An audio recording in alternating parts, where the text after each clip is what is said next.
आणि यानंतरची बातमी आहे मुंबई महानगरपालिकेच्या निवडणुकीची आणि महायुतीची।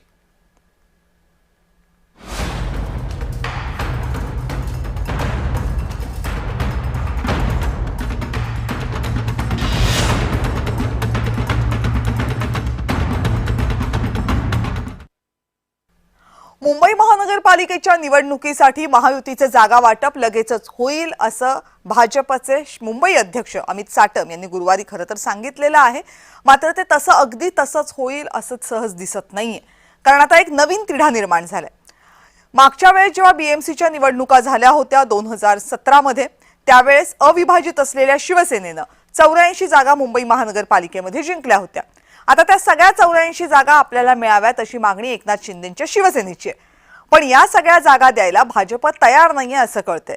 आता या जागांवर भाजपचा अगदी कमी फरकाने पराभव झाला होता, त्यातल्या काही जागा सुद्धा भाजप मागतंय। त्यामुळे आता शिवसेना आणि भाजप किती जागा घेणार हे महत्त्वाचे ठरले, कारण त्यावरच जागा वाटप कधी पूर्ण होणार ते ठरेल। मतदानाला आता 25 दिवस उरलेत। 15 जानेवारीला मतदान आहे, त्यामुळे प्रचाराला फारसा वेळ मिळणार नाहीये।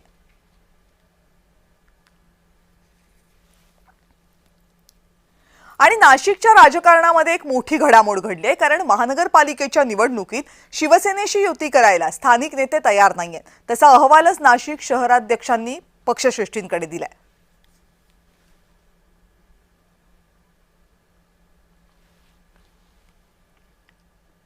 आणि मुंबई महानगरपालिकेसाठी भाजपची टीम सज्ज झाली आहे। भाजपकडून 20 जणांच्या निवडणूक समितीची घोषणा करण्यात आली आहे। केंद्रीय मंत्री पियुष गोयल, राष्ट्रीय सरचिटणीस विनोद तावडे, मुंबई भाजपचे अध्यक्ष अमित साटम, मंत्री आशिष शेलार, विधानसभा अध्यक्ष राहुल नार्वेकर, मंत्री मंगल प्रभात लोढा, आमदार प्रवीण दरेकर, आमदार अतुल भातखळकर यांचा या समितीमध्ये समावेश आहे।